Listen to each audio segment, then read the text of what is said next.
ഒരു നേരത്തെ ആഹാരത്തിനു വകയില്ല. സഹപാഠികൾ കനിഞ്ഞാൽ ഉച്ചയ്ക്ക് ഒരു നേരം കഷ്ടി. കുളിക്കാനും പ്രാഥമിക ആവശ്യങ്ങൾ നിറവേറ്റാനും സുരക്ഷാ ജീവനക്കാർ സഹായിക്കണം. കടവരാന്തയിലോ ഹോസ്റ്റലിന് പുറത്തോ രാത്രികാലങ്ങളിൽ ചുരുണ്ടുകൂടേണ്ട അവസ്ഥ. 7 ദിവസമായി തിരുവനന്തപുരം വെള്ളയമ്പലം പട്ടികജാതി വകുപ്പ് മെൻസ് ഹോസ്റ്റലിലെ 150ഓളം വിദ്യാർത്ഥികളുടെ അവസ്ഥ ഇതാണ്. കാരണമെന്തെന്ന് തിരക്കുന്നവരോട് ഇവർക്ക് പറയാനുള്ളത് കുറ്റസമ്മതവും പുറത്തുനിന്നുള്ളവരുടെ കടന്നാക്രമണവുമാണ്. സഹപാഠികളിൽ ചിലർ തമ്മിൽ ഹോസ്റ്റൽ ഡേക്ക് അഭിപ്രായ വ്യത്യാസമുണ്ടായി. ഇത് ചോദ്യം ചെയ്യാനായി പുറത്തുനിന്നെത്തിയ ചില സമൂഹവിരുദ്ധരാണ് സംഘർഷത്തിനിടയാക്കിയതെന്നും ഈ കുറ്റം വിദ്യാർത്ഥികൾക്ക് മേൽ ചാർത്തി പട്ടികജാതി വകുപ്പ് ഡയറക്ടറേറ്റ് നേരിട്ട് ഹോസ്റ്റൽ പൂട്ടാൻ നിർദ്ദേശം നൽകുകയായിരുന്നുവെന്നും വിദ്യാർത്ഥികൾ പറയുന്നു. വീട്ടിലേക്ക് പോകാമെന്ന് കരുതിയാൽ വണ്ടിക്കാശില്ലെന്നതിനു പുറമെ പരീക്ഷാകാലത്തെ പഠനവും മുടങ്ങും.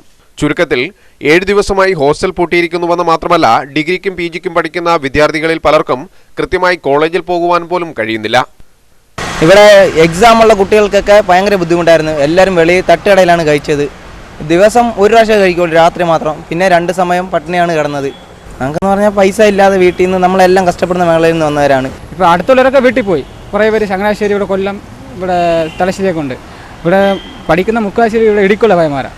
ഒരു 200 രൂപ കാണുവാണെങ്കിൽ 150 രൂപ ഇടിക്കുക. അപ്പോൾ ഇടിക്കുള്ള പോയി ആരും പോയില്ല, ഇവിടെ തന്നെ ഉണ്ടായിരുന്നു.